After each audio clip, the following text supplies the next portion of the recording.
Okay. Video. YouTube has changed much. I don't know what's going on with YouTube, but unless it's my settings or something, I don't know what it is. Maybe somebody can leave a comment if somebody watches it. I'd have to find a fancy title though, for people to watch it, because I have other videos that I did several months ago and nobody has watched them at all. So I'm gonna put the phone down right there, and I don't want to hold my phone, but YouTube has changed because now I have to go on my phone and do these on my phone, like upload it, like do it on my phone and then go to YouTube Studio and then upload the video to. I can't record directly from YouTube. I used to be able to do that. Now I don't know. I can't directly record from YouTube, and I don't know why. Maybe I don't have enough subscribers to do that, or maybe I need to become a YouTube partner to do that, and I don't even know what I need to do to become a partner. Do I need to pay? Do I need to pay $5 a month or $10 a month to become a YouTube partner? I don't know. So, the shame that I had over saying the word vagina is dissipating. I went through a lot of internal stuff. The light is not. You can tell I don't have a studio here. Oh, that's better. That's better. I went through a lot the last 5 or 6 months, and I started doing some shadow work. Like, I don't know, June or July of last year, I started doing some shadow work, and wow, that is really hitting that eye like funny, like right there, like that is crazy. Okay, I guess just gotta center for a minute. Oh my god. Okay, I think I'm better now. I just, as long as I like protect this eye.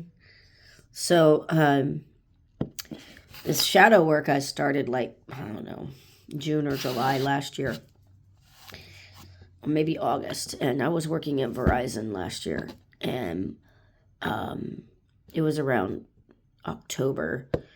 I was making enough money at the time that I could afford $290 to pay every 9 weeks for PRAC 1 studies with Center for Spiritual Living. PRAC 1 is another word for Advanced Consciousness Studies Year 1. So it's broken up in 3 terms, and each term is 9 weeks. So 9 weeks, there's a little bit of break, I don't know how long, week or two, and then 9 weeks, a little bit of break, and then 9 weeks. And back in October, I was making enough money to take PRAC 1, or Advanced Consciousness Studies with Centers for Spiritual Living. And term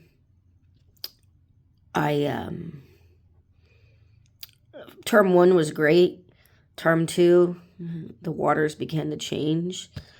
My attitude began to change. But here's the thing. That shadow work that I was doing started before PRAC 1 started, because that PRAC 1 started in October, and I started reading the book Existential Kink. Now, who the author is, I can't tell you. I can't tell you who the author is. It's not time for me to go back to the book right now. I need to more like integrate all the shadow work that I did, because I did a lot of shadow work. And I actually bought another shadow work book, and that Existential Kink is like, first you read about shadow work, and then you have part 2, and it actually gives you exercises to do the shadow work. And there's probably like 10 or 20 chapters for you to do the shadow work. So the first half of the book is like all theory. And the second part of Existential Kink is all, now we're going to do the work. Now we're going to break it down for you. We're going to ask you the questions. And now it's up to you to answer them. So I did go back. Oh, God. I have a headache. I did go back to Existential Kink while I was in Prac 1 studies. But what I noticed was it was a little bit too much on my plate. And then what happened was during my tenure with Verizon, because I wasn't working in a store, I wasn't working in a Verizon store. So people literally thought I was working in a Walmart. They thought I worked for Walmart, or they thought I worked for Costco. They don't remember, a lot of people didn't remember the store that I went to get to work, right? And my employer was Verizon. I stood at that Verizon kiosk and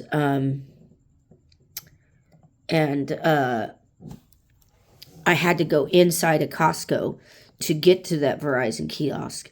So some people remembered Costco and they said, "Didn't you work for Costco?" And I was like, "No, I never had any Costco gear when I came to church."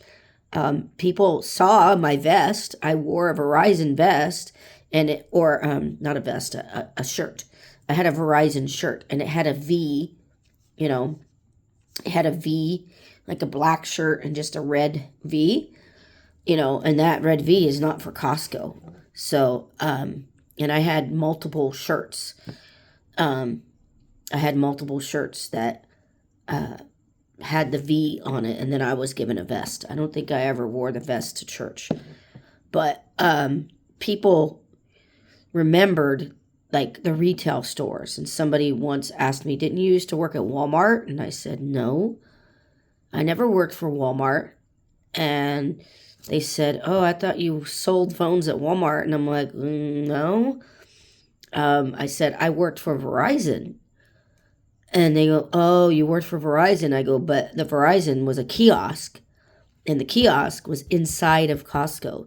So I had to go through Costco doors and show my badge for Verizon to be able to get into Costco." Now, I have a Costco membership, but I never showed my Costco membership card because it wasn't needed. There's tons of people that work there that do not have a Costco membership. So, people remember Costco, and they thought I worked for Costco. And my attitude about the job started to change. In the beginning, I was happy. I was like, you know what you're getting into. I hated sales. I still hate sales. I don't like a lot of customer service. I don't like being that first person you talk to when you get to the company. Usually people are very perturbed if they have a customer service problem. "You messed up my order. Da, da, da." I didn't do shit. I wasn't here yesterday. I don't know what you're talking about. "Oh, what day did you come in?" "Oh, okay, let me look at that." "Oh, I wasn't here that day. I only work Tuesdays, Friday, and Saturday. And the day you're talking about is Monday, so I wasn't here." And I would literally say to people, "I'm sorry to tell you this, ma'am. I'm sorry to tell you this, sir, but I wasn't the one that fulfilled this thing or did this thing or made this mistake," or whatever it was that they're complaining about, right? Because the people, you work in retail or you just work behind a desk and you're the first person, you're going to get it. You're going to get a shitload of crap because these people want their orders or want whatever it is. Maybe it's not an order, right? Maybe it's something else that they want and it's not an order. It's not like I ordered pizza and you gave me chicken, or I ordered these lab results and you gave me an order for my hand, but I needed a lab result for my blood and you gave me an x-ray for my hand and I don't need an x-ray for my hand. It could be a lot of different things. So anybody in that front office position, they're going to get the shit. And I've had that position for many, many years, and I've had it. I'm almost 49, and I've had it. My patience is done. I'm done with that. So I would literally say, I'm very sorry for this. I don't know who was working that day, but it wasn't me. And I would say, would you like for me to fix it? And they would say, yeah, but this and this and this and this. And I'd say, okay, well, let me try to help you. Let's fix it. And I'd say, sit down, and I'm going to ask you some questions, and I'm going to fix this for you. And they'd get pissed and go, no, you need to do this, and you need to do that, and I need my money back, and I need this, and I need that, and you wasted my time. I'm like, I didn't waste your time. I wasn't here. I'm sorry that that person wasted your time. They didn't tell you the right thing, but let me fix it. Let me fix it. And if I didn't know how to fix it, I'd say, you know what, let me ask. Let me call someone and ask. I don't know how to fix it, but I bet you my coworker or my boss does. And they'd get mad and they'd tell me how to do my job. And I was like, just like, done. And that's basically what happened with Verizon. There was a lot of, you did this, you did this. There was a lot of sales, like stealing sales. My boss was stealing my sales. I went into it knowing. I applied in April, or maybe I applied in March, because I was working for H&R Block. And I'm not a tax professional, guys. I'm not an EA. I'm not a tax professional. I'm not a CPA, right? I'm not a tax, whatever. Whatever. So people think everybody that works in H&R Block, oh, you're a tax pro. No, there are people called seasonal, what are they called? Seasonal coordinators. Oh, seasonal service coordinators. What's a seasonal service coordinator? It's a fucking receptionist. That's what it is. It's a goddamn receptionist. And all you do is make phone calls, and they're called campaign calls. And you are to click on the campaign, certain campaigns. They had like probably 5 or 7 different campaigns, maybe 10. And depending on the campaign, they would have maybe 200 or 300 people that you had to call. Some campaigns had 600 people. Some campaigns had 1,000 people we had to call. But it wasn't just one campaign. It would 6, 10, 15, I don't know how many campaigns. And so that kept me busy, because I was calling people during the day when people weren't coming in, because I had to check people into the system. Oh, you here for your appointment? What is your name? Okay, blah, blah, blah, blah, blah. Just very low level, very low skill, very boring work. I got bored with that job within 2 weeks. And it was like March. I said, I got to start looking for another job, because by April, I knew by April 10th or 12th, that H&R Block job would be gone. And I was only making probably $200 or $300 a week, because H&R Block was asking me to come in like 3 hours a day on Monday and Friday, or they were asking me to come in 3 hours a day on Tuesday and Thursday. It wasn't even worth my time. I wasn't even driving 2 miles to Paris, because I live in Paris, California. I was driving from Paris to Woldemar. So it wasn't even worth my time driving there. I did it. I was like, okay, I'll drive. But within 2 weeks, I got hired in January 2023. And within 2 weeks, I was very bored. And I had a lot of pain. I had a lot of nerve pain in my neck. So by the time March came around, I was like, girl, you need to change your thinking about this. You really need to jump your game. You really need to start thinking different thoughts. So I did. I said, F everything. F this receptionist bullshit. Stop begging for any job. Stop begging, right? Stop begging for any job. So I think I applied in late March. And it was around April 10th or April 15th. Somebody called me from H&R Block, and the phone said Georgia. And she was like, oh, is this Sandra? Do you live in Salinas? And I'm like, Salinas? I don't know what you're talking about. I said, I applied for a job in, Marietta. I said, you need to go to Southern California. I said, you need to look for LA. And I even asked her, I said, do you live in California? I said, I don't even think you live in Southern California. I don't think you live in Southern California at all. I think you live out of state. I don't think you know where LA or Orange County or San Diego is. I said, you need to look up Riverside County, California, and look at a map and you could see, like, if it's highlighted, the whole state, California, how it goes sideways. And I said, you're in the wrong area. I said, I don't even know where Salinas is. Is that by the San Francisco Bay Area? Is that by Eureka? I don't even know. And I said, look, you need to call me back when you are calling Sandra Gregston that applied for this position in Marietta. And she said, okay. She called me back in like 2 weeks. And she said, I'm calling for Sandra Gregston. You applied for a job in Los Angeles. And I said, no, I didn't. I didn't apply for a job in Los Angeles. Los Angeles is 65, 70 miles away from me. One way.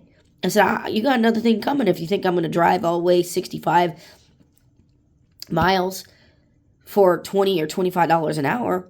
I said, you got to do your research and look for Marietta. I said, you got the right person, but you got the wrong city. So that was like April 15th. Then she called me back again, a third time. And this was like May 17th, May 10th, something like that. And I asked her name, and she's like, yes, this is. And I go, okay, this is the third time you're talking to me now. I said, do you got the right city? And she goes, I think so. And she said, Marietta. And I said, aha. And I asked her what store is. I said, is this at Walmart? And she goes, no, it's the Verizon kiosk in Costco. I said, oh, okay, Costco. I had an interview right on the spot that day, whatever day it was in May, mind you. The job with H&R Block ended like April 10th, April 12th. So I was no job, unemployed, collecting unemployment. My unemployment, I don't think it was $450 a week. I'm thinking it was probably 300, $350 a week. It could have been $450 a week because the unemployment's based on how much you make. So I got to make some money now so I can have unemployment later if I need it as a backup plan. Because if I don't make any money now, I'm not going to be able to collect unemployment in like a year, right? So I had the interview right then and there, and I knew what I was getting into because I applied back in April. And I said, man, do you know what you're doing? You hate sales. You hate people. You don't like telling people they need this. I don't like telling people they need this if I think they don't need it. I just don't like coercing people into buying shit. I'll fix it.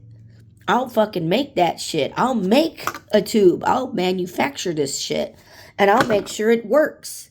And I'll put my stamp of approval on the box to make sure it works and say, yes, I did it. I'll ship it. I really don't want to work in shipping. I really don't want to work in packing. I did that for Amazon. It wasn't really a good position.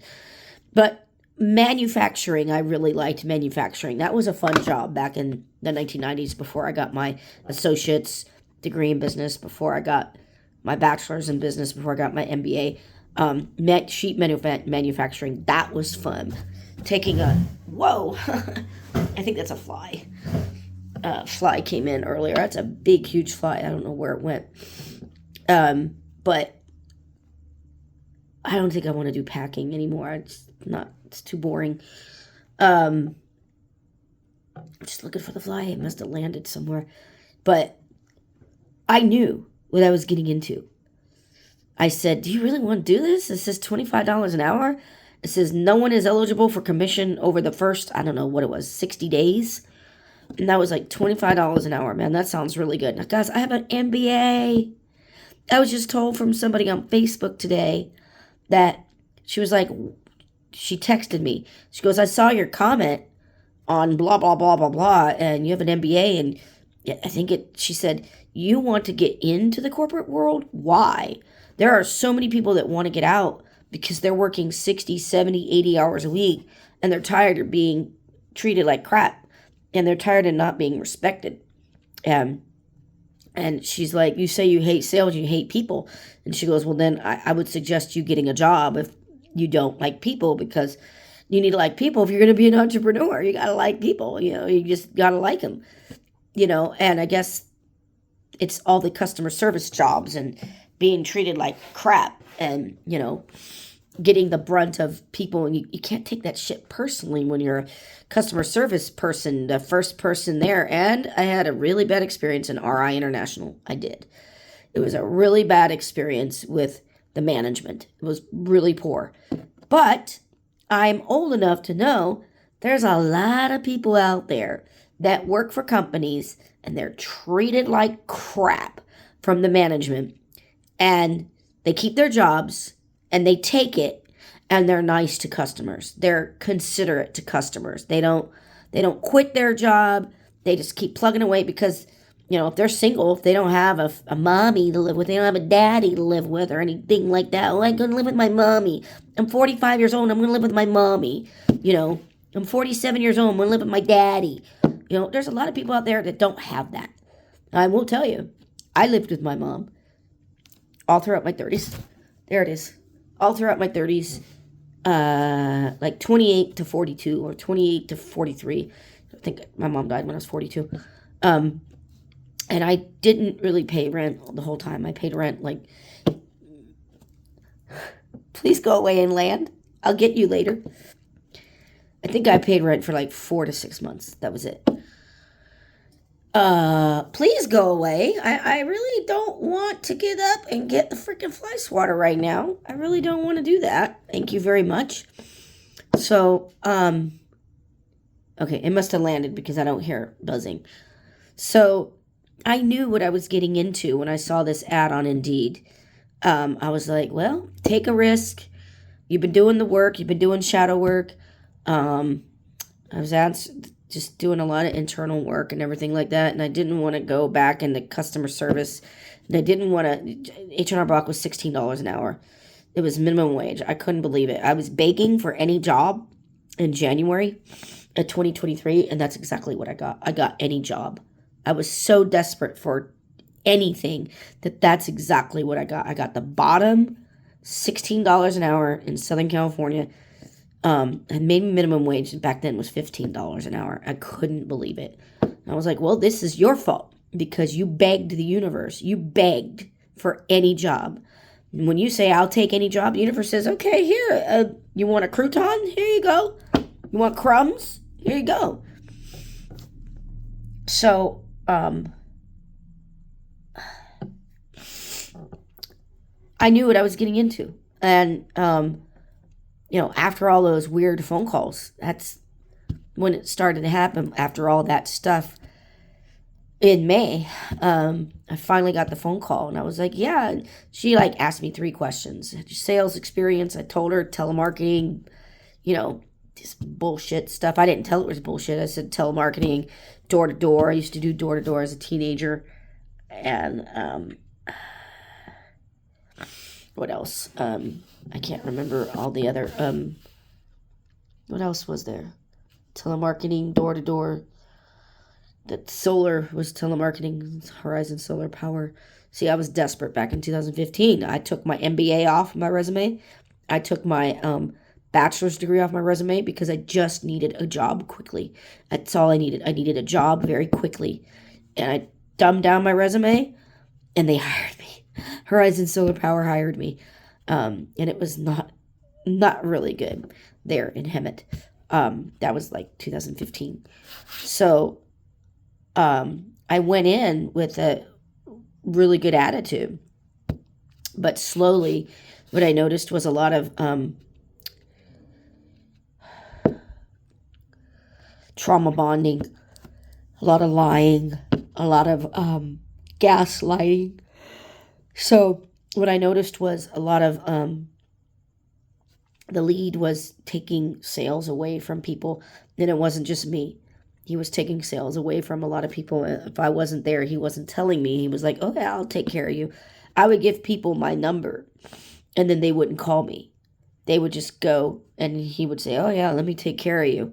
So I don't know how much money he made, but probably I'm thinking 6, 7, 10 grand a month. Because if you made, $3,000 in contribution, which is a made-up number, it's not a commission, it's just contribution. You have to sell so much to make $3,000 contribution. If $3,000 in contribution, you would get 25% of that in commission every 2 weeks. So what is 25% of $3,000? It's about $800 gross. So you take that $800 and you take away your taxes because it was taxed. So that $800, I don't know, 15%, 20%. So it comes out to about $600 net. If you make the $3,000 contribution. But if you made $8,000 contribution, well, you'd have to sell a lot more, right? You'd have to sell a crazy amount. And this guy was working, he was coming in at 10 o'clock in the morning, and he was leaving at 6 or 7 p.m. every day. So he was getting overtime, and it was hourly. And it was set $25 an hour for the first 2 months, and then it went down to $20 an hour. And what I noticed was, what I found out was, if you make your 3,000 contribution, if you make that, then you don't get the $25 an hour. You only get the 20 an hour, which I don't know what the 20 hour was, probably about $700-800 gross. So a week. The pay period was every 2 weeks. So this guy was consistently getting like, I don't know, I'm gonna say his contribution was like 5, 6, 7 grand. So you do the math. $6,000. What's 25% of that? So $3,000, 25%, it's like $800. So if you do $6,000, 25% of that is what? It's like $1,600. So now you take that $1,600 and you multiply it by like 20%. Okay, well, $1,600. So that's about $320, $350 off the top, because 10% is $160. So you just do another $160. So now you have $1,600 minus the $350 or minus $300. So what is that? $1,200? Something like that. So that's your commission. $1,200. But you got to sell the $6,000 worth of contribution, which is a made-up number. It's a made-up number. And the only way you're going to make $6,000 in contribution is to sell like 8 phones a day, and you got to do like sell 3 tablets, like 6 phones, 3 tablets, 6 watches, and 5 perks a day. Every day. If you sell 6 phones or 8 phones a day, and these phones are $1,000, $800 phones, so you got to sell you got to sell 8 phones, 6 phones a day, plus 5 tablets, plus 6 watches, plus 2 perks. What else? Oh, and like 3 VHI. Then you would, if you did that every day you worked, dude, you're hustling, man. And something like that, if you sell 8 phones a day, they come in for 2 and you sell 8. They come in for 3 and you sell 6. They say we need 2 phones, but you make it 2 phones, a VHI, and 2 watches and 3 tablets. Or 3 phones and 3 tablets. You up the sale. So now you just turn 2 phones into like 6 or 8 sales out of one family. And that's what he was doing consistently. And I found out he wasn't doing it just to me. He was stealing other people's sales too. And there was a lot of gaslighting. But I didn't know about it. I didn't know about it until like August or September, and I was pissed. I was pissed at this guy because I thought he was like all that in a bag of chips and everything like that. And everything started to change, right? Everything started to change by like August or September. And I held it out. So I started in May, June, July, August, September, October. So I'm going to say it started really going south, like really bad, by like October, November. Because I remember going to Joshua Tree. And I was able to go to Joshua Tree with my church. And I don't know how much money that was. I don't remember. I had to pay for the hotel, and it was halves with the hotel. I think it was $116 a night or something like that. And we stayed an extra night. So I had the extra money because, you know, I don't know. One week I was making $1,600. Yeah, next week it was like $1,800. The next week it was like $1,500. 2 weeks. So depending on the week, because of the sales and the commission, some weeks it was $1,900. Some weeks it was $1,600. Some weeks it was $1,200. I'm like, $1,200? Oh my God. And it was like that consistently. And then once like after Christmas came, it was like, it was like no sales. Everybody was hurting. And I guess Verizon and Costco just ended the contract. And he said, let's close it up. So everybody lost their jobs at the kiosk position. My hours were cut in February. My hours were cut to 8 hours a week, but everybody lost their position. And I was putting the vibe out because I didn't like my job. I didn't like how I was treated. I didn't like having to work till 8:30 at night. I didn't like that. I was missing a lot of functions with church on a Monday night. I was missing functions with church like a drum circle on a Monday night, but it was only one. It was the first Monday of the month, and I was missing it because I was working till 8:30, and that thing started at 6:30. So if I got there by 7, I had to leave work at 6:30 or 6 to get a bite to eat before going. But there were many Wednesdays, that first Wednesday, that I just missed the drum circle, and there was a lot of things that I missed. And if you have that mentality, oh, I need to work full time, but I'm going to have to sacrifice my fun time for working full time. And a lot of people believe that. And I'm not buying into it. And I was still doing a little bit of shadow work while working full time. I wasn't doing a lot because Prac 1 study started in October. But by like Christmas, everything changed. I think it was right before Christmas, term 2 started. And term 2 just didn't feel right. I started getting like an attitude like, I don't want to drive down to Temecula. Ugh. Everything started to change. I was like, God, I'm tired. I work on Tuesdays. I get off at 4. I have to come home at 4:30 or 5, usually 4:30, eat something real quick, and then leave at 4:50. Leave at 4:50 from Paris to go all the way down to Temecula. And what I noticed was I was complaining a lot. It was like a drag.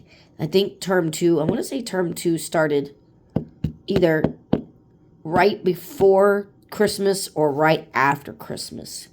I can't remember when term 2. Oh yeah, I think term 2 did start right after. I think term 2 started in January. And I remember I was just complaining a lot. I didn't want to leave home on a Tuesday night. I was tired. I was standing on my feet all day. The blood pooled in my feet and my ankles swelled. Plus being treated like crap. And I was putting the vibe out, guys. That's the thing. I was telling my coworkers, excuse me, I need to go get a tissue. I don't know why my nose is running. It must be allergies in the middle of June. But I was putting the vibe out in like December. And I'm like, I'm not going to be working here in 6 months. And they're like, you're not? And I'm like, nope. I am not going to be working here in 6 months. They're like, where are you going to work? And I'm like, somewhere else. And they're like, oh, like a receptionist? And I'm like, No. Do you need a master's degree in business administration to be a receptionist? I said, no. I said, I'm overqualified for a receptionist job. I'm not going to be doing no receptionist job. I said, that's for high school grads. I said, if that's all you got is a high school grad, and that's all you got, you qualify for a receptionist job. You don't need a bachelor's degree. You don't need a master's degree to be a receptionist. So these people had no idea, right? They had no idea, but I was putting the vibe out. I was like, I am not going to be working here. I'm going to be working somewhere else. And I continued. I was telling my coworkers, I was like, I'm not going to do it. And then, like February or March came. Let's see. Yeah, I want to say it was February. I was told, drop the class. I wasn't feeling it. I was complaining. I don't want to go Tuesday night. I'm tired. I don't want to go. Yeah, class is 6 to 9 p.m. I had to drive all the way from Paris to Temecula. I wasn't doing that in term one. Term one was great because the job was like kind of new. And I think the job and all that narcissism and trauma bonding and the what do you call it? That narcissists do, oh God, I can't remember what it's called, and I just said it. Lying. They lie. Narcissists lie. All that stuff just got to me. It was just too much. And once February came of this year, I went right back to the shadow work, and I was reading a little bit of Existential Kink, and I would do like a week or two of shadow work. And then once I realized, like, no, I don't need to be reading this book. I did a lot of work. I was in part 2, so they were like questions, because October to like January, I wasn't doing shadow work. I was doing the work for Prac 1 studies. It was like work, come home, study, work, come home, study, work, come home, read, work, come home, study, work, come home, study. And my days off changed too, somewhere in October, I think it was October. I was working, I had Tuesdays and Sundays off. I wanted Tuesdays and Sundays off, but I was sacrificing my Saturday. And yeah, Saturdays was good because sales were good, but I was sacrificing time with friends. I really wanted time with friends on Saturday. And I was missing a lot of things on Saturday for taking that Tuesday off. So I told them I could work Tuesday, but I want Saturday and Sunday off. So my sales sacrificed, my sales went down, and my free time went up on Saturday, and I just did a lot of homework on Saturday because I didn't have the time to do it on Tuesday before work, or before class. And everything shifted in February. I started doing the shadow work, but my higher self said, no, you don't need to be doing this. You don't need to be reading any of this stuff. You need to shut everything down. Don't read anything. Don't read books. Don't read anything. It was literally like a big, huge download. Like, stop. Just stop everything. Go quiet. Don't tell anybody what you're doing. Just be quiet and go within and listen. And you can and I kept on wanting to read books, and every time I'd pick up a book, it didn't matter what it was. I think it was like March 3rd or March 8th that I was told to drop the class. I completed term 2, I completed term 1, but term 3 I did not complete. And that was, I think term 3 started late March. And it was early March. We all got the notice in Verizon. We all got an email out of the blue. Nobody expected it. It said, everybody in the kiosk position all across the nation in Costco. If you are in that kiosk position for Verizon, your job is eliminated. You're done. I think it was like the 5th or the 6th or the 7th of March, or maybe the 8th of March, they sent it out. And they said the last day everybody's working is the 24th or the 23rd of March. So I told the people, I said, look, my job is ending on March 24th. I said, I don't think I'm going to have enough money to pay. The money was rolling in, man. Even just no sales, just $20 an hour. I had enough money saved, stacked up. I had enough money stacked up for a little bit. But once my hours went down to 8 hours a week in February, whoa, That really hurt. And then it was a big blow because I didn't expect everybody, to be on the chopping block. I had a feeling that I was going to lose my job because my sales were so low, but I didn't know they were going to chop everybody. Now, remind you, I was putting the vibe out in Christmas. I'm not going to be working here. I put the vibe out. I said, I'm done. I'm done with sales. I'm done being treated like shit. I'm done with the gaslighting. I'm done with it. And I was very serious. I was done with it. I was like, I'm not going to be treated like this. I'm not going to be working until 8:30 at night. So fast forward, now I'm doing all the shadow work. Higher self says, stop. Don't read that. I wasn't doing tarot. I love tarot. This is my favorite. It's my favorite, the Apprentice deck.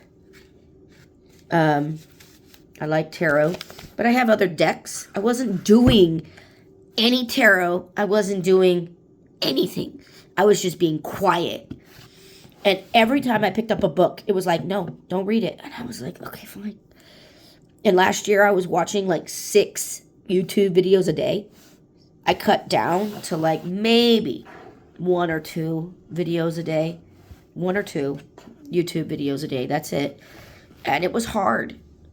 It was like this said, no, you don't need to listen to anybody else's stuff. You need to listen to your own wisdom. And I was like, okay, we're gonna do this. And then March 24th came, or 20th. My last day was the 20th.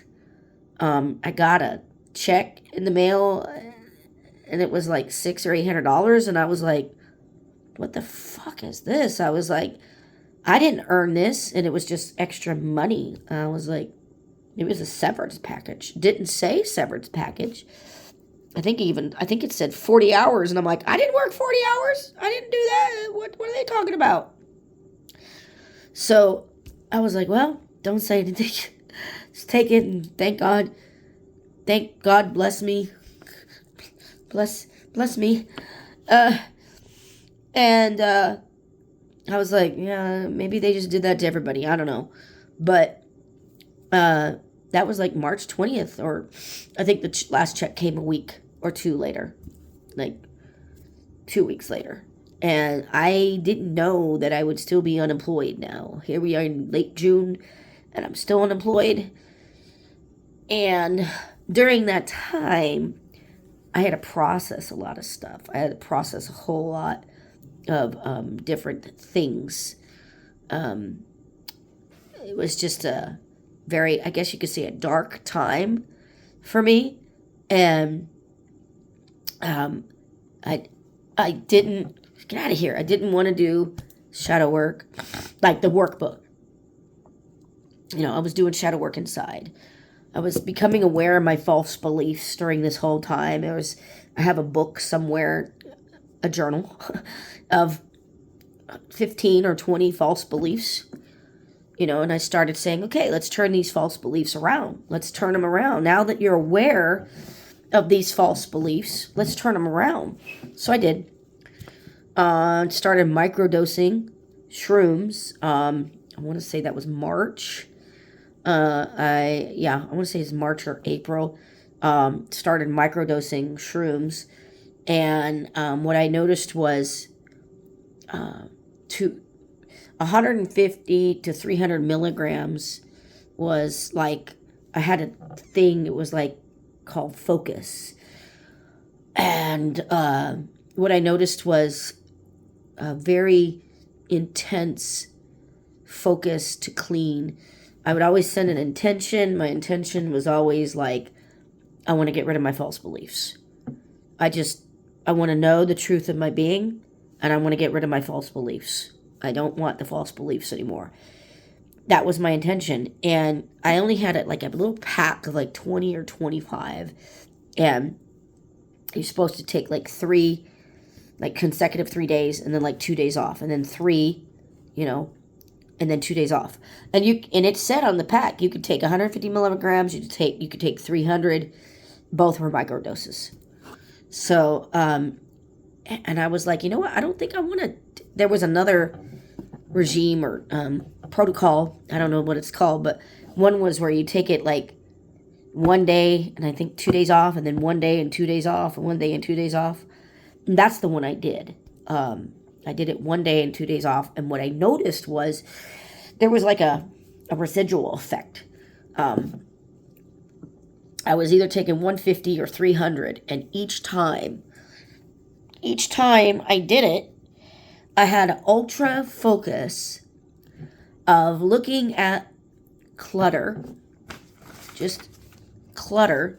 I have a lot of paperwork, and I was looking at it, and what I noticed was a continuing theme over the months, over the weeks. I would say weeks, not months, because I think I started this in March, and I think I bought my own pack.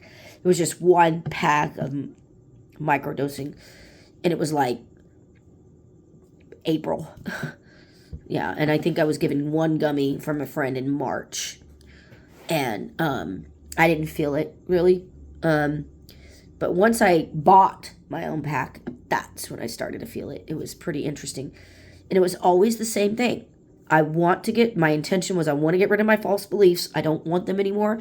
I want to move on with my life. I want to know the truth of my being, that I am an abundant woman.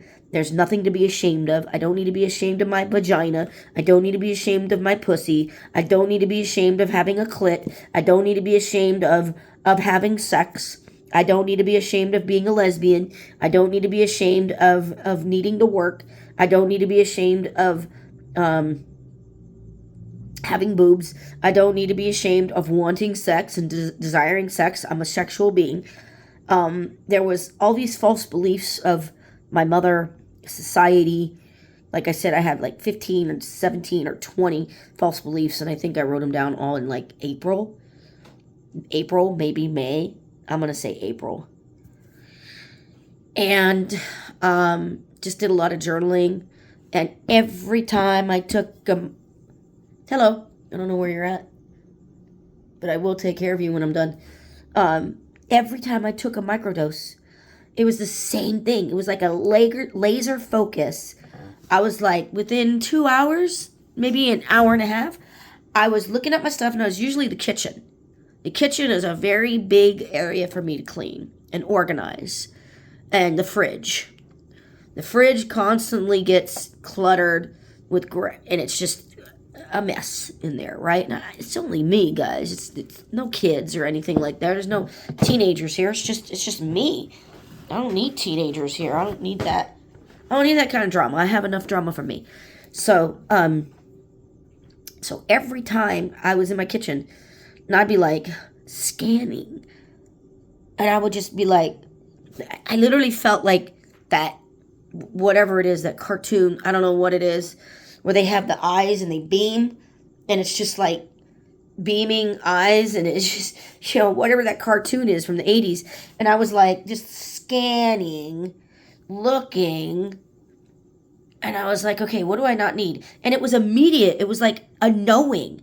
I knew what to throw away. It was like, throw that away. Each paper, each thing, whatever, get out of here. Whatever it was, one little tiny thing, there was a false belief that was trashed. So whatever it was, here's a thing. Hello, flash drive, right? Whatever it was, I was like, nope, don't need that. It was an immediate knowing. It was an immediate. There was no attachment to it. There was no, oh, you need to keep that. No, because it was from the past. I didn't want the stories. So there was many, many, many things that I was throwing away. Now, mind you, I was throwing shit away back in March of 2023 because I had some old stories from February and March of 2023 that I had to get rid of. So I was throwing a lot of stuff away in 2023. I was writing a lot of letters and doing a lot of forgiveness work and forgiving others, forgiving myself for things that I did, and being codependent and being a yes person and not creating boundaries in my life. So there was a lot of things, but the microdosing started in like April of 2024. And when I did it, within an hour or two, it was an immediate knowing, because I set that intention. I don't want the false beliefs. But in order to do it, I had to get rid of the stuff, right? I didn't want the stuff. I didn't want the story to be attached to me. So I was like, yeah, I don't need this thing. Notes of how to do something. And I was like, oh, that's how to do this prayer? Okay. Pfft. Oh, there's this thing, this ritual. Pfft. I didn't need it. It was like an internal knowing. Like I knew. Like, you don't. Hello. Ah! I think that's a bee. I do. I really think that's a bee, but it's not buzzing like a bee, but that fucker looked like a bee. Okay. Whew. That's one thing I'm working on right now is no drama. And I think I did, okay. I think I'm, I don't know where it is, but that thing was like right there. That did look like a bee. But maybe that's a close-up of a fly. But anyway, I think that was pretty amazing. I get to go back and watch this and see how I was, because I know how I behaved in the past with flies and bees, especially bees. Not flies too much, but bees. I know how scared I was of bees, and I know how I behaved with roaches. I know how, like, drama. If I'd see a roach in the granny flat, I know how I behaved just seeing a roach. And I was lucky. There was some here. I moved in 2018, and I don't know how many I saw. I think I saw 6 inside. And I told my landlord, hey, there's like 6 roaches in here over the last week. When I moved in, I was like, there's a lot of roaches. You need to spray. And it was pretty bad. And that was 2018. I think I saw 3 in 2019. I don't remember. And then 2020, I don't remember. I went to see my dad, drove across country. There was a woman here watching my dog for me. I paid her. She stayed here, for, I don't know, 6, 7, 8 days. I paid her, had the money. And then 2021, my dog, I had to put him down. In March 2021, I had to put him down, and that allowed me to go see my dad in November. And 2021, I don't remember seeing roaches. Maybe one in 2021. 2022, no roaches. 2023, no roaches. Now it's 2024, and I'm moving a lot of stuff around. I'm like, okay, let's create a space for me. I'm back to tarot now. I created a space. It's a sacred space for tarot. It's nice. I was like, yeah, this is important to me. I'm going to create a space for me so I can do my own readings. I didn't have a space for that. So I moved a lot of stuff around because I'm doing yes to this, no to that. That's what I'm doing. Yes to this, no to that. And I don't know if it's because it's the heat. It was 109 out here not too long ago. It was 106 like a week ago. I think today it was like 98, 97, 98. I don't know. I don't spend time outside. I'm usually inside. So I think moving around, it has kind of let the crawlies out. And I'm really proud of myself because I don't want the drama. And I remember looking on the floor about a week ago, and I went, I remember coming out of the bedroom at 6 a.m. and that sucker wasn't there by the fridge when I came out at 6. And I'm like, well, it's 9 o'clock in the morning. Or, maybe it was like 7:30. Yeah, but it was on a Friday because 7:45 I had a therapist on Zoom. And I was like, well, 7:30, what are you going to do? And I was like, well, you're going to get your cojones and you're going to step over that thing. You're going to walk and get your essential oils and drop the essential oils on it. And you're going to get the little paper towel, fold it up, put it on top of the roach. After the essential oils, you're going to get a broom and hit it with the broom. And then with the broom like this. And then the dustpan, you're just going to scrape up that paper towel with the roach underneath. You're going to scrape it up, and then you're going to kick. I wouldn't pick it up. I was kicking the dustpan out the front door. And then I would broom or sweep. Broom. It sound like my mom not knowing the word sweep. She had dementia. So I would broom, sweep the paper towel out of the dustpan onto the concrete, and then I would make sure that the fucker was dead. And I did that twice. I was so proud of myself because I didn't want the drama. I didn't want, you roach, what am I going to do? Oh my God. I don't want it. I don't want the drama. I don't want to call that into my life. So a lot of things changed within these few months from January to now. And I wouldn't have been able to done it. I wouldn't have been able to do it had I been listening to a lot of YouTube videos. I wouldn't have been able to do it if I was reading. I had to listen to this. And each time I wanted to pick up a book, it was like, no, you're not reading. I still have it, guys. Center for Spiritual Living. I still have term 1, 2, 3. I haven't read most of term 3. I think I stopped in page, I don't know what page it was. It was like chapter 3 or chapter 4 of term 3. And there's a chapter on forgiveness. I haven't read it yet because my higher self is saying, no, you don't need to read it. You need to do this internal stuff. And, I don't have any micro doses anymore. I ran out. Each time I was doing a microdose, it was just a knowing. It was like I knew what drawers to go into, to go through them, to look at my paperwork and say, no, you don't need that. Now, am I done? Of course not. I'm not. Of course not. I'm not done. But it took that level of going within, not hanging out with a lot of friends. Of course, my income went down. My income went down from $3,000 net a month to $1,800 a month. I'm hurting. It's not good. My bills are more than $1,800 a month. I only get $23 a month in food stamps because of the... I'm going to get a fly swatter and I'm going to kill you live. Oh, this is not live. Yeah, I think that's a fly and not a bee. Is that you? Ooh, look at you. You are a big daddy fly. Wow. Big daddy fly right there. Wow. That's huge. I think I want to go get the fly swatter and see if I can get them. Right now, I really do want to go see if I can get them. So hold on. I will be right back. I'm not going to press pause. I'm going to get the fly swatter and...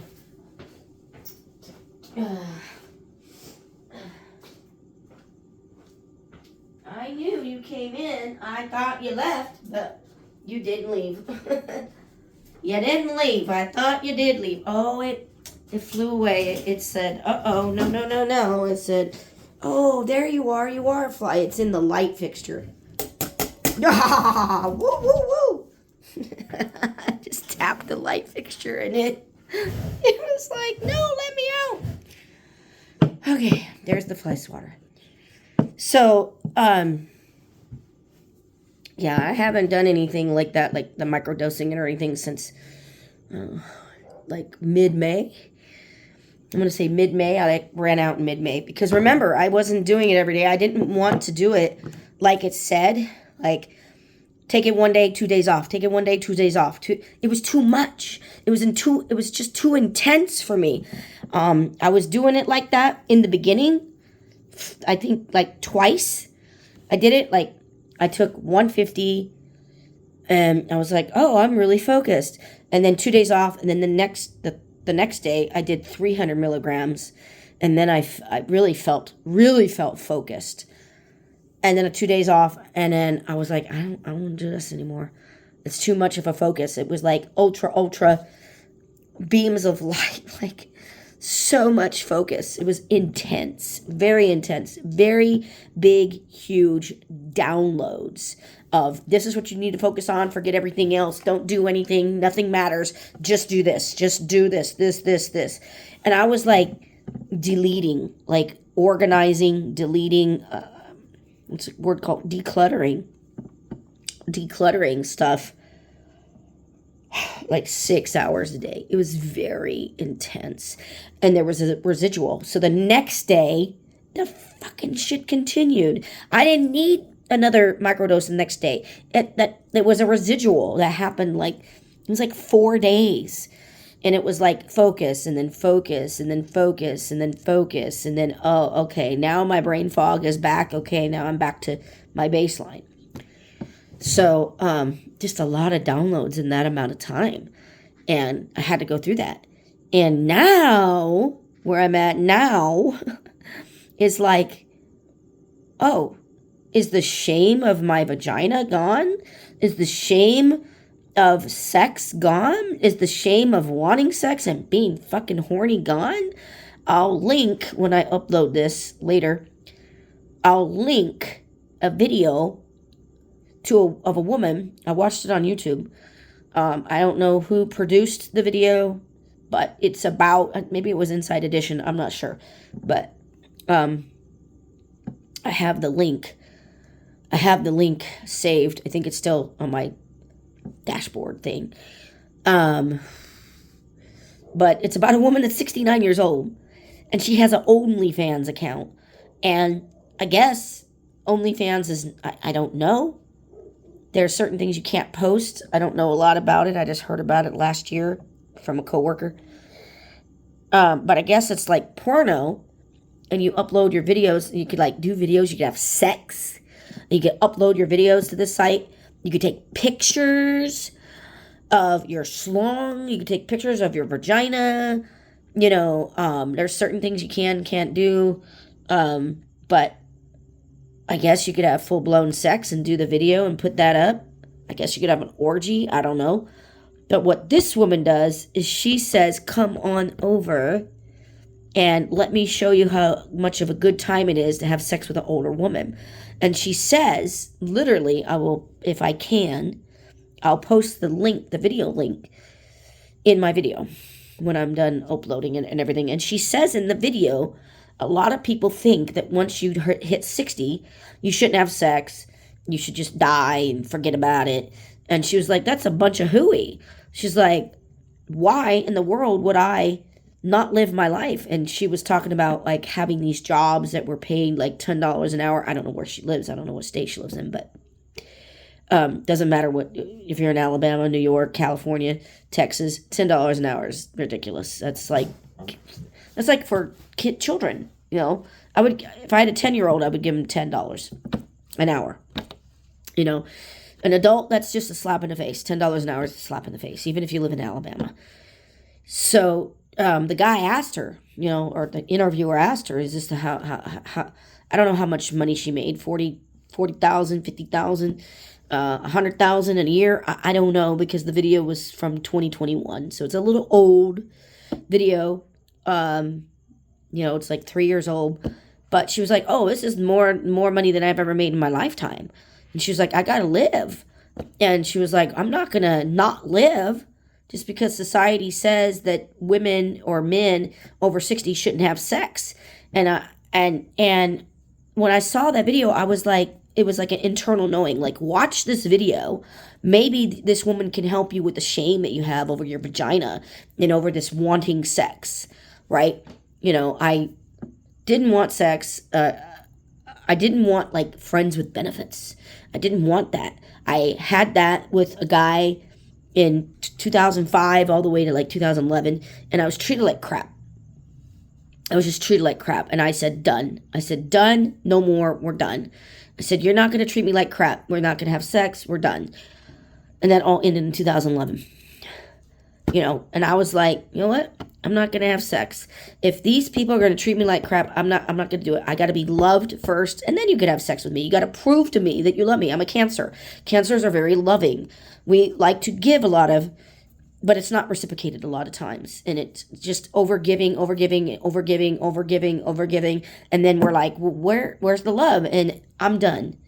I'm fucking done with that. You got to prove to me that you love me. You really got to prove it.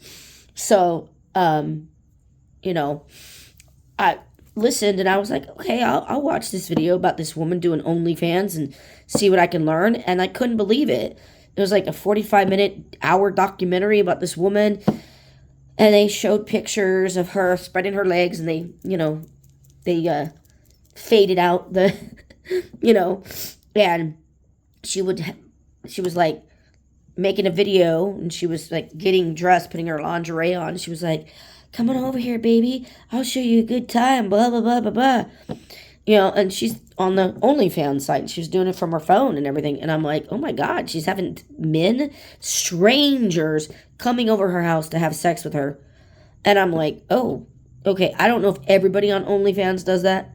I don't know. I haven't gone on OnlyFans. I haven't downloaded the app. I haven't looked at the website. I haven't had any interest, nothing like that. And I was just like, wow, this woman has no shame in her game. And she was like, we were born sexual beasts, or we were born sexual humans, and we're going to die sexual humans. And she was like, I'm going to live my life. Just because somebody thinks I shouldn't have sex or I shouldn't do this and this, she's like, I got bills to pay, and people are going to want it. People want sex. She's like, why not? And I'm just like, whoa, no shame. No shame. And I'm just like, oh my God. I couldn't believe it. Get out of here. I'll get you in a minute. So, I looked up oh God, I have a headache. I looked up I think it was a peer-reviewed article. I don't know if it was peer-reviewed, but a very haughty-taughty article, and I couldn't understand a lot of it. And I was like, gosh, we need the technology where you could just read an article and then get the article, put it into an app, and then that AI will put it into English for the layman to understand, right? I really want somebody to make that app. Take an article, a peer-reviewed article. It's very haughty-taughty, lottie-dotty, this, that word. And, I took a statistics class, standard deviation. I know the difference between an observation and a experiment. I know the difference between the two, guys. In the standard deviation and the bell curve. I love statistics. But when you get into all this haughty-taughty stuff and these medical terms and these parts of the brain and everything, it makes it very hard to understand these medical journals that are peer-reviewed journals, and it makes it really hard to understand. They need to dumb it down in layman's terms. We took this, we tested this in this area of the brain, and this was the result. We tested this and this result in this area of the brain, in this area of the brain, we did this and this. And it was basically about the vagina and the pelvic muscles and the areas in the brain that lit up with, in the spinal cord. It was about the lumbar spine and then the sacral joints, S1 and S2. And that's like, S1 and S2 is like down by your butt crack. And I have an S1 joint that's like, I don't know, it's like crooked or something ever since my hip dislocated in 1988 when I was 13.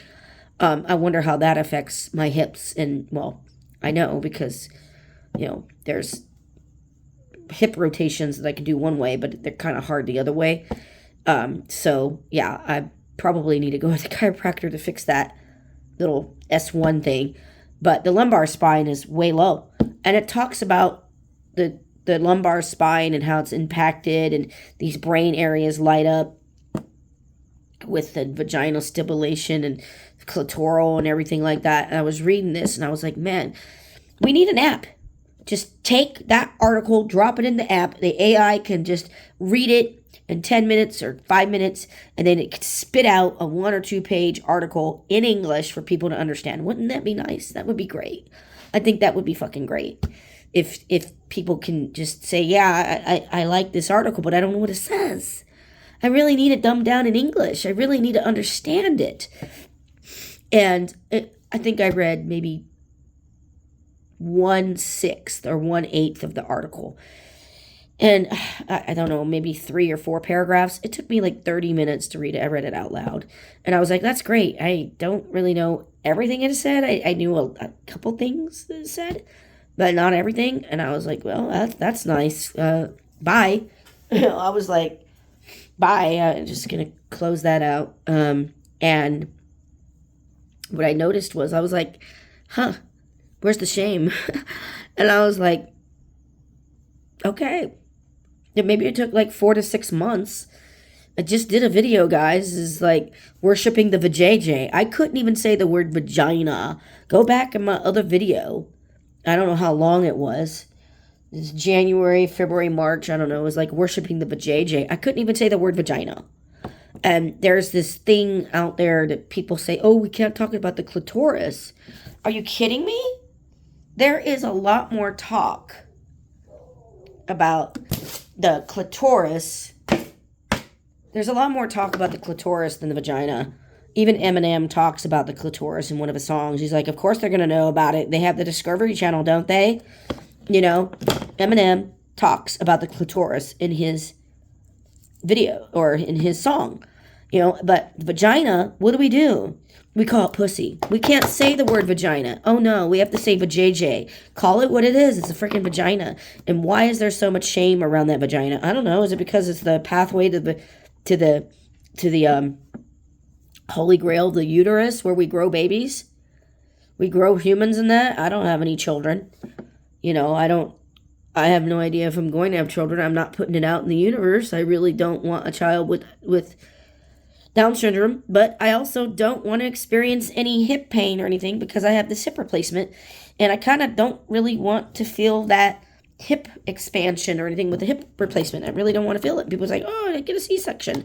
Okay, but the hips will still expand, and I really don't want my S1 joint to go through that. I really don't want to do that. I would rather adopt a baby than give birth. I really don't want to go through that pain. Maybe I'll have to be reincarnated into another female that doesn't have this hip replacement thing and doesn't have this hip accident thing happen, and maybe my soul can experience being a mother in another body at another time. But I really don't want to be pregnant in this body. I really don't. I don't want to put myself through that. But there's a lot of shame. I don't know why there's so much shame around the word vagina. And I don't know why there's so much shame around sex. I guess it's the church, the Catholic Church. I wasn't a Catholic. I really wasn't anything. My mom didn't raise me as anything, like I said in my other videos. It was just, my mom was just like, you know, whatever you want to do, you know. My mom didn't say, there is no God, we're atheists. She didn't do that kind of shit. My mom didn't say, don't talk about God, we're atheists. She didn't say that. You know, I mean, I had to pull my mom's teeth. Do you believe in God? Yeah. What kind of God? I don't know. Just the God. You know, I had to pull my mom's teeth for that shit. And I was like, man, you're my mom. You better tell me your opinion because I don't care about facts. I don't care about no facts. You tell me your opinion. You're my mom. you tell me your opinion. You're my mom. I don't care about facts. I'm picking your brain. I want to know your opinion. You're my mom. You know, and my mom was like, oh, I don't know. I'm stupid. And I'm like, don't call yourself stupid. Stop that. You know, and I realized, like, oh shit, I picked that up that I'm stupid, I don't know anything from my mom. I picked that up from my mom. I'm stupid, I don't know anything. My mom was like so spiritual. She didn't even know. And I didn't know, you know. I didn't know until later. You know, I didn't know until much, much later. I was like, oh my God, who is my mom? She was a freaking mystic. She didn't read the Bible. I can't read the Bible. All these and thou shalt not and these shall not. What does that mean? These shall, thou shalt not. All those weird words. Well, Sandra was the one that was telling my mama, you got to read the King James Bible. I was the one pushing her down that road. And she was like, no, I don't got to read the King James Bible. And, you know, my mom was like saying, I don't need to read no Bible. She's like, I want to be like Jesus every day. I want to be just like Jesus every day. If I could be more loving, be more like Jesus every day, great. Why do I have to ask Jesus Christ to come in my heart one time and then say, bye, Jesus, bye? I asked you in my heart way back in 1986. Bye, Jesus, I don't need to ask you in my heart again. She was like, I want Jesus to come in my heart every day. And I was like, who the fuck are you, man? What would it be if born-again Christians put themselves in that state of mind or in that state of their heart that where they humbled themselves and said, I want to be loved like Christ. Forget all the 10 Commandments, all that shit and everything. Just the word of Christ in red. That's it. The words of Christ in red. Forget about Paul in the book of Romans. Forget about James. Forget about it. Because you guys are going to be like, works is dead. Faith without works is dead. And the book of James and the book of Romans is the foundation of the Baptist church, and I'm sick of it. Just throw it all out. Read the words of Christ in red. See what he said, because he never said anything about gays. When did Jesus say, oh, it's wrong to be gay? He didn't. Look at the Song of Solomon. You know, David and Goliath. Do you think David and Goliath were gay? You know? You know, this bullshit religion. That's why we have so much shame about the vagina. That's why we have so much shame. And I will say this. Baptist men, if you're a Baptist, you better listen to this stuff. I really hope somebody listens to this because I'm almost done. Don't you dare be a hypocrite and say from the pulpit, it's wrong to be gay. It's sin to be gay. And then I come up to you, which I wouldn't do because I don't go to Baptist church. But I have a big fucking mouth on me. You know that? I have a big, huge mouth on me. Huge. Don't you dare tell me it's wrong to be gay. Gay is a sin. But you're only talking about gay men. You're not talking about females licking each other's pussies. You're not talking about that. You're not talking about a man watching two women get it on. You're not talking about that. You're talking about man with man because you think it's disgusting. You're like, why would I want a man up my butt? Well, you know what? You don't even think about that. Why are you in their bedroom? Get out of the man's bedroom. All you need to think about is your wife and pleasing your wife and how your wife pleases you. That's all you need to think about. You know? And guess what? There's women that have dildos and they stick it up their husband's assholes. They do it. You think it doesn't happen? It does. You know? So these men are hypocritical assholes. And don't tell me, oh, being gay is a sin. Oh, yeah, you're going to go to hell. Okay, because I've asked men before, oh, so what about two women together? They don't answer. Two women together. Never has a man said it is sin for two women to be together. They're only talking about gay men. And I'm sick of it. Get out of their bedroom. I know gay men. Do you think I think of them? What are they doing in the bedroom? Oh, I don't need to be thinking about that, man. I know gay women. I know a couple up in Fontana. They're married. I don't know how long they've been married for, but they're married. I do not think of them in their bedroom. I don't need to. There's no reason for me to go there in my mind. Oh, they're in the bedroom. What are they doing? Are they in the bedroom? Maybe they're not. Maybe they're in the kitchen. Maybe they're in the tub. What are they doing in the tub? Ooh, I don't have time for that shit. And this is why Catholics, Baptists, Church of Latter-day Saints, Jews, I don't know about Jews. I'm not sure about Jews. I'm not really sure about Jews. But all the, probably, I'm going to say maybe Muslim might do this. Definitely Catholics, Baptists, Protestants. Oh, you got to wait until you're married. Oh, it's so sinful. It's supposed to feel good, man. Shit. Can you imagine if it didn't feel good? Nobody would have sex and nobody would have babies. We wouldn't reproduce. And then some people are like, well, men have sex, they can't reproduce. They can adopt. There's a lot of babies out there that need to be adopted. There's a lot of people doing foster care and they need to be adopted. Because not everybody's a good parent. Not everybody's a really good parent. Some people are absent parents and they just do drugs. Or they're in prison. And there's a lot of people out there that are willing to adopt or they're willing to do the foster care and, do that and give that child love. And there's nothing wrong with being gay man or a gay woman and adopting a child. It's probably one of the most beautiful things that you can do is adopting a child. Regardless if you're gay or straight, you can be single if you have enough money and, you're retired or, whatever your situation is, it's a beautiful thing. It doesn't matter if you're married to a man or a woman, doesn't matter if you're gay or straight. You could be single.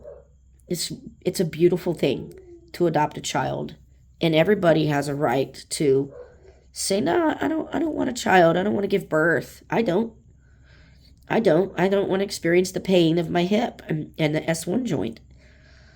But I can adopt if I wanted to. I'm not in the financial arena to do that right now. I'm not in the area, 450 square feet. It's kind of tight. I really need like 1,000 square feet if I was to adopt a child. But I don't know about adopting a baby because I'm almost 50, and by the time I'm 68, that child will be 16. That's a long haul. Maybe a 6 or a 7-year-old. That way I'm not raising a teenager in my late 60s. I really don't want to raise a late teenager in my 16, 17, 18-year-old in my late 60s. That's just a little bit too much. I really don't think I want to do that. So, but that's why we're so ashamed of the vagina, and we're talking about people who are like, oh, I can't do it. I can't talk about it. Oh, God, I can't touch it. Can't think about it. Baptists like, see no evil, hear no evil, speak no evil. It's like, man, let's speak about it, man. Let's talk about it, because whenever I did that video, I was like, there's a connection between the vagina and the heart and the brain, and I couldn't say it. I was so ashamed. And now it's like, oh, okay. I believe there's a connection between the heart and the brain and the vagina. There's tons of research on this, and I'm like, how do I get into this research? How do I do it? How do I become part of the research team? I love metrics. I love statistics. I love research. I love doing research. So accounting, QuickBooks, okay, yeah, boring. I mean, yeah, accounting is hard. Let me tell you, accounting is very hard. The double entry and then the journal entries and knowing which one to debit and which one to credit, it's hard. It's not easy. But if I do it every day, I'll probably learn, I don't know, closing entries and adjusting entries. I probably have to do it probably 3 to 6 months to really get a good grasp on the closing entries and the adjusting entries for the journal, because you would have to adjust the entries. Yeah, I would say 3 to 6 months, because you got to do that every freaking month. It's not just one time. You got to do it all the time. You got to do it once a month. So, yeah. I think I would much rather do research and statistics and research and data and metrics, and might need to take a class in data analysis. But there is a connection somehow, some way between the vagina and the heart and the brain. And it'd be cool to like see how the brain changes when people are listening to your heart. There's a connection there. There's like there's a emotional connection when somebody listens to your heart and they look in your eyes, and that's really powerful. I felt that at the age of 6. When doctors listen to my heart, oh my God, I was like, they're listening to my heart. Oh my God, what's going on? I felt it. It was like how do I word it? It was like a heart, brain, vagina connection at the age of 6. And I was shutting that shame. I was shutting the shame down. And I was like, what is this? How is it a stranger can listen to my heart? And I'm like feeling this weird, strange connection of this thing between a stranger, a doctor, and it didn't go away. That started when I was 6. And of course it got bigger, but when I was a teenager, I was like, oh God, just thinking about somebody listening to my heart was a turn on. Just imagining somebody listening to my heart was a big, huge turn on. And I was like, well, there's something here. I don't know what it is that we all want to be listened to. We all want to be heard. We all want to be heard. We all want our story to be heard. We all want to be validated, and we all want to be told we're okay. And I guess it's that doctor listening to you. It's like, I'm listening to your heart now. Okay, talk. But it's not talk. It's talk.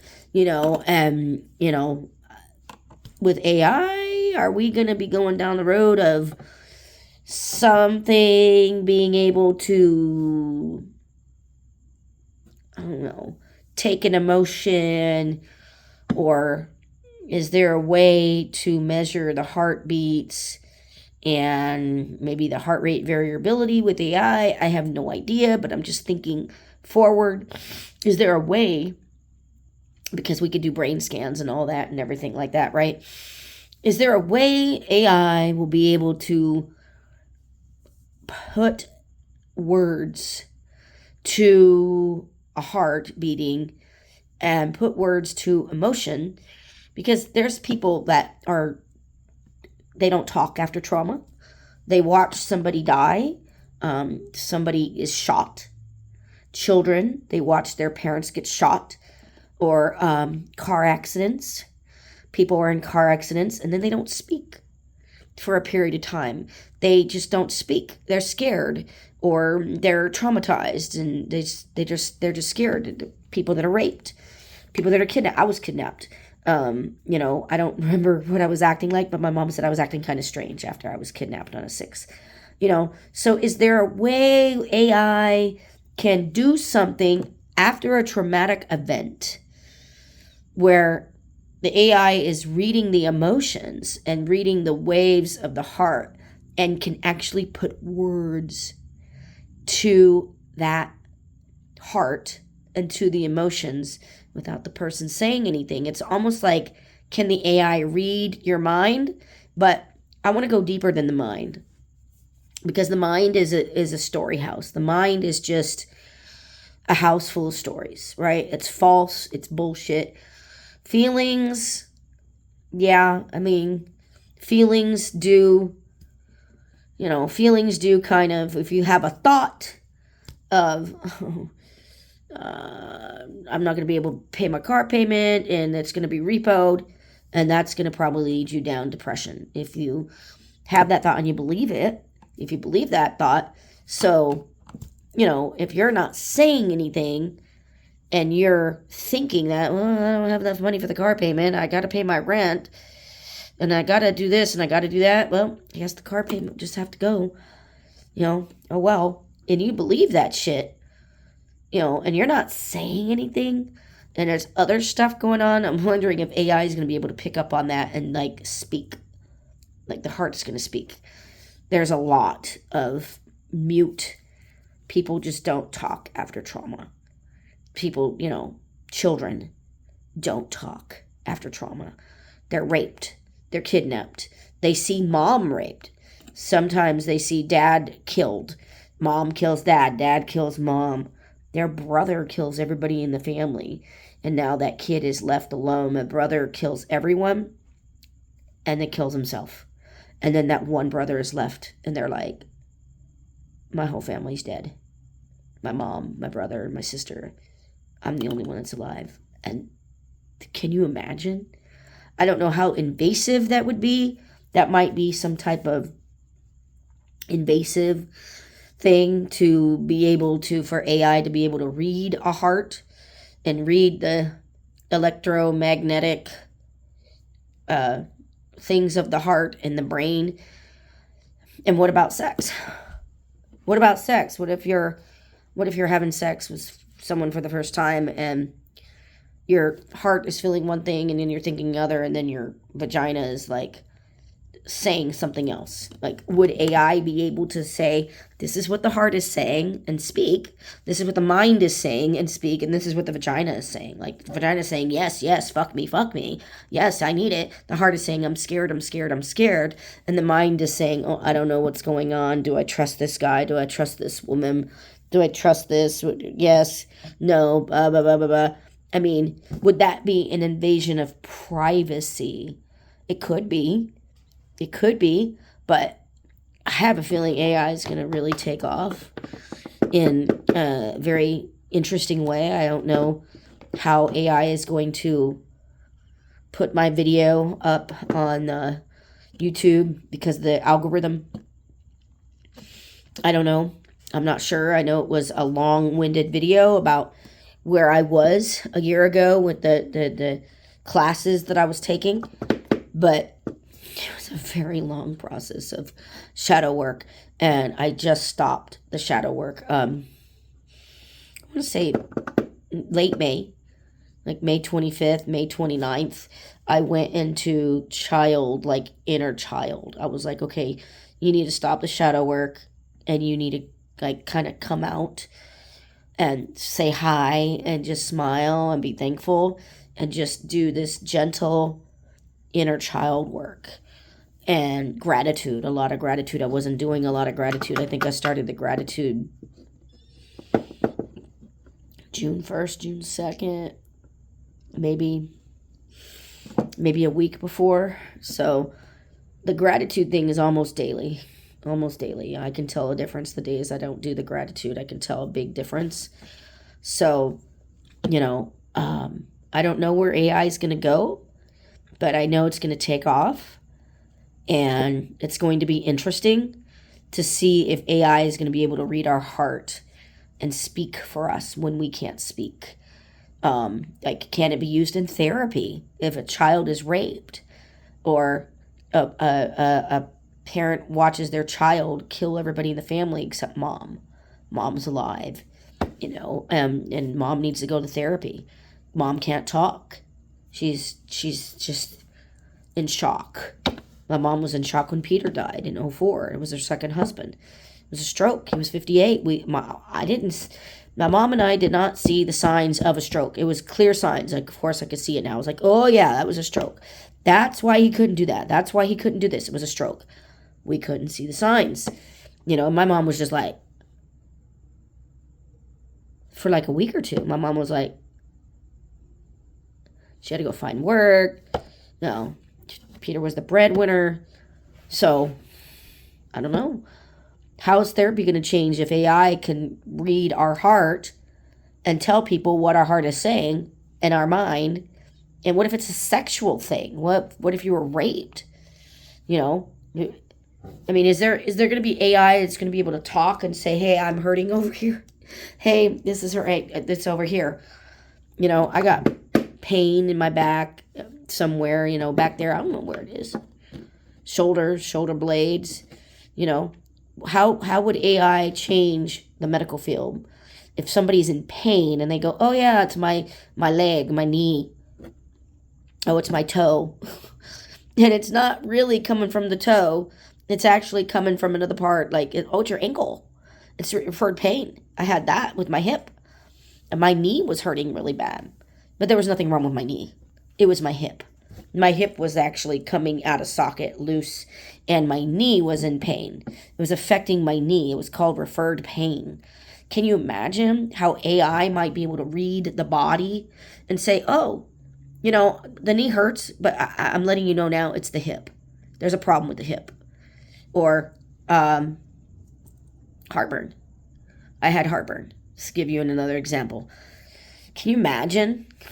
I go in and I say, I have heartburn. This actually happened to me in December 2016. My mom, undiagnosed dementia. I went in. It was 4 a.m. Loma Linda in Marietta. And it was 4 a.m. It was a Sunday morning. I told my mom not to take me. I don't even think my mom was awake. I went in. By 7 a.m. that day, they said, you have appendicitis. It needs to come out. You have emergency surgery. And I'm like, what? I was there alone. There was no family. I had no friend. I was looking on my phone, texting people. I was like, you can't take me into surgery until I find someone to pick me up. And they're like, you don't have family? I'm like, nope. I was like, my mom has dementia. She can't drive. No brothers, no sisters, neighbors. I'm like, nope. They speak Spanish. I don't know them. And they're like, oh, God. I'm like, that's what happens when you have Spanish neighbors and they don't speak English. What am I supposed to do? Ask a neighbor person that I don't know, come pick me up? Hell no. So I was like looking frantically for someone to pick me up. I said, I'm going into surgery. I don't know when. Can you pick me up? And about 7, 8 o'clock tonight. I said, I don't know when I'll be done with surgery, but, and I had to trust the nurses and the doctors to take care of my stuff. I was like, can you please charge my phone, please?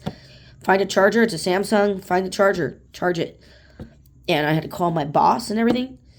And I think I was rolled into surgery like 8 o'clock. And I was done by like noon, 11 a.m. noon. And friend came and picked me up like at 7 o'clock at night. They just charged me the same day. But they had to do like a MRI or a CAT scan or something to find out. It was like 3 hours later, and he was like pushing. He was like, "Does that hurt?" And I'm like, "Ow!"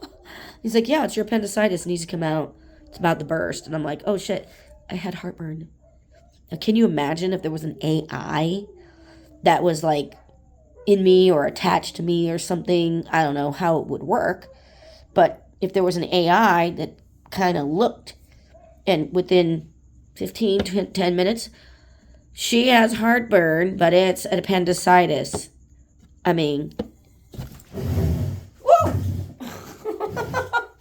Did you get burned? I think the fly got burned by the light, and it came after me. I gotta get it. So this is the things that I'm thinking of. There is a connection somehow between the vagina, the heart, and the brain, and it's all over. Like I said, I'll link the article in the thing if I can. Hopefully I can. But it's very medical terminology. It's not really easy to understand. And I like being taken care of. You know, there's a reason why I like people who listen to my heart, because I like to be taken care of. You know, and that's when you do all the shadow work and you go in, you find out what you believe. You find out what you like. You find out what you don't like. You find out your false beliefs, and you're like, oh, that's why I like that. Oh, that's why I don't like that. Oh, that's why, because of this. My mom kept on saying, well, I'm not smart. I'm not smart. I don't know. You ask my opinion. I don't know. I started saying that. I started saying that because I heard my mom so much saying, don't ask me. You're the smart one. Don't ask me. And I'm like, I don't care about smarts. I want to know your opinion.